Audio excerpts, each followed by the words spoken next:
لیکن اگلے 5 سال جو ہوتے ہیں اس کے لیے ماں باپ کو یہ سمجھنا ہے کہ میرے کھیلنے کی باری تھی تو اس نے میرے ساتھ کھیلا اور میری تھکان اتاری. اب 5 سے لے کے 10 سال کے بیچ میں ماں باپ بچے کا کھلونا بن جاتا ہے. وہ کبھی اس کے سر چڑھتا ہے، کبھی اس کو گھوڑا بننے کے لیے بولتا ہے، کبھی اچھا وہ 5 سال اگر صحیح سے نہیں گزر گئی بچے کی اور ماں باپ نے اپنے بچے پر وہ توجہ نہیں دیا اور اس نے اپنے بچے کو سختی کا یا غصے کا شکار کیا تو یقینی طور اس کے اندر ایک ایسا لاوا آ جاتا ہے جو بہت چھوٹا ہوتا ہے.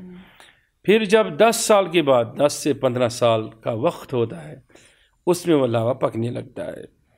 اگر اس وقت والدین کی یہ ذمہ داری جو بنتی ہے جس کی طرف میں اشارہ کرنا چاہوں گا وہ یہ ہے کہ ایک والد کے لیے ایک والدہ کے لیے ضروری ہے اس وقت اپنے بچوں کا دوست بنے، اتنا قریبی دوست بنے کہ ان کے لیے وقت دیں، وہ سوالات کرے اس کے جوابات دے، وہ جتنا بولیں ان کے کو بولنے دیں، ان کو سننے کی طاقت رکھے اپنے اندر، وہ اپنا مزاج بنائے.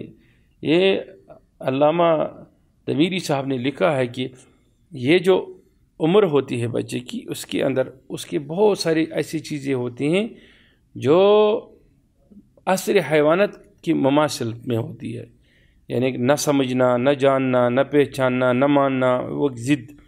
اس کے لیے ماں باپ کو ایک اچھا دوست بننا چاہیے، سختی بھی دکھائے، پیار بھی دکھائے، لیکن سب سے زیادہ ان کے لیے وقت دے، ٹائم دے. تب ہی جا کے ایک والدین جو ہے اپنا فرض پورا کر سکتے ہیں اور اپنے ارادوں کو اپنے بچوں کے اندر تربیت کے اعتبار سے داخل کر سکتے ہیں. صحیح بات ہے.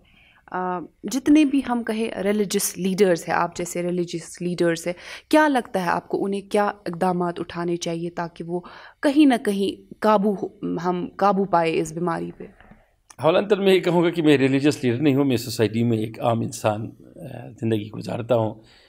بس لوگ یہ سمجھتے ہیں کہ کسی ایک کی ذمہ داری ہوتی ہے. چلو ہمارے معاشرے کے اندر یہی کہا جاتا ہے کہ فلاں ذمہ دار ہے، فلاں ذمہ دار ہے، فلاں ذمہ دار ہے. تو ایسا نہیں ہے. سوسائٹی میں ہر طبقہ، ہر ایک انسان ذمہ دار ہونا چاہیے. ہاں کسی کے اوپر چھوٹی ذمہ داری ہے، کسی کے اندر بڑی ذمہ داری ہے. مولانا صاحب کافی سارے لوگ آپ کو دیکھ رہے ہیں اور کافی لوگوں کا عقیدہ جو ہے آپ کے ساتھ جڑا ہوا ہے، تو ان کے لیے آپ کیا کہنا چاہیں گے؟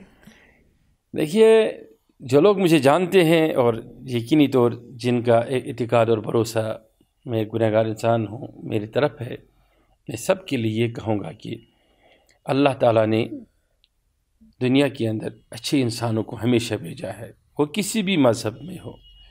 میں خالی مذہب اسلام کی ہی بات یہاں نہیں کروں گا کیونکہ یہ پروگرام سب کے لیے ہے، چاہے اس میں ہندو ہو، چاہے مسلم ہو، چاہے سکھ ہو، چاہے عیسائی ہو، عیسیٰ علیہ السلام کو فالو کرنے والا، موسیٰ علیہ السلام کو فالو کرنے والا، کوئی ایک بھی ہو، اس کو اپنے اچھے لوگوں کو دیکھنا ہے، ان کی تعلیمات کو سمجھنا ہے اور ان کے پیچھے چلنا ہے. اس لیے مجھ سے اگر کوئی پوچھے تو میں کہوں گا کہ میرا نبی علیہ الصلوۃ والسلام محمد رسول اللہ جو کائنات کی ہر فرد کے لیے نبی ہے، رسول ہے، اس کے قریب آنے کی ضرورت ہے. جب ہم زیادہ سے زیادہ اس کے قریب آ جائیں گے تو ہم سمجھ لیں گے کہ اللہ تعالیٰ ہم سے کیا چاہتا ہے، کیونکہ ہم کو اسی نے بنایا ہے اور وہ ہم سے چاہتا ہے کہ ہم ایک اچھی زندگی گزاریں. تو اچھی زندگی گزارنے کے لیے ہمیں اللہ کا پیغام سمجھنا چاہیے، چاہے وہ کسی مذہب کے ذریعے سے بھی ہو. میں یہ سمجھتا ہوں کہ کسی بھی مذہب میں غلط بات نہیں ہوتی ہے، بلکہ ہر مذہب کے ذریعے سے اچھائی کی طرف ہی لوگوں کو لایا جاتا ہے یا پکارا جاتا ہے. تو اس میں سے میں یہ مانوں گا کہ نبی علیہ الصلوۃ والسلام کی ذات اطہر جو ہے، اولیاء کاملین جو ہماری صوفیان باصفہ ہے، جیسے آپ کہیں بھی جائیں گے یہ نہیں کہ ہاں پیس ہے قلب کا. ڈرگ ایڈکشن سینٹر میں ہم کوئی دوائی دے سکتے ہیں، ایک بہترین کاؤنسلنگ کر سکتے ہیں.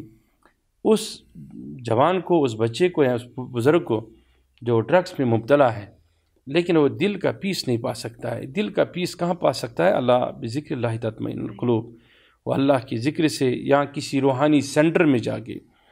میں نے پہلے بھی سرکار سے یہ کہا تھا اس بارے میں کہ اس کا یہ حل ہے کہ آپ کلچرل سینٹرز کو بنائیے. جتنے آپ بنائیں گے ان میں اتنی یہ اسٹڈی بھی ہوگی اور ساتھ ساتھ میں لوگوں کو ذکر کے اثر سے ان کے دلوں کو جھنجھوڑا جائے گا اور یقینی طور جو اس طرف قائل مائل تھے وہ اس طرف آ جائیں گے۔ بہت بہت شکریہ مولانا حامی صاحب ہمیں اپنا قیمتی وقت دینے کے لیے اور ہماری اس مہم میں ہمارے ساتھ جڑنے کے لیے۔ جزاک اللہ خیر، آپ کو اللہ تعالیٰ کامیابی دے۔ اور میں یہ سمجھتا ہوں کہ اس وقت اس دور میں جو بھی منشیات یا لکر کے بارے میں بات کرتا ہے، میں یہ سمجھتا ہوں کہ وہ ایک ایسا عظیم کام کر رہا ہے، ایک ایسا عظیم کام کر رہا ہے اللہ تعالیٰ کہ ہاں جس کا دوہرا یعنی کہ دو قسم کا اجر ہے، ایک ظاہر اجر بھی ہے اور ایک باطن اجر ہے۔ ہم یہ ڈیوٹی کر رہے ہیں، جب تک سانسیں ہم اس پر بولتے رہیں گے، کیونکہ ہم نے اس چیز کے نقصانات کو بڑی کہ باریک بینی سے اور بڑے جائزے سے دیکھا ہے۔ اچھے معاشرے کے لیے ہم نے ڈرگس کو، منشیات کو مٹانا ہی پڑے گا۔ یہ تھے ہمارے ساتھ مولانا حامی صاحب، جن کا ماننا ہے کہ ہمیں کشمیر میں، کشمیر وادی میں زیادہ سے زیادہ کلچر اکیڈمیز، اسپورٹس اکیڈمیز کھولنی چاہیے تاکہ بچے جو ہے وہ مختلف ایکٹیویٹیز میں انوالو ہو۔ بہت بہت شکریہ۔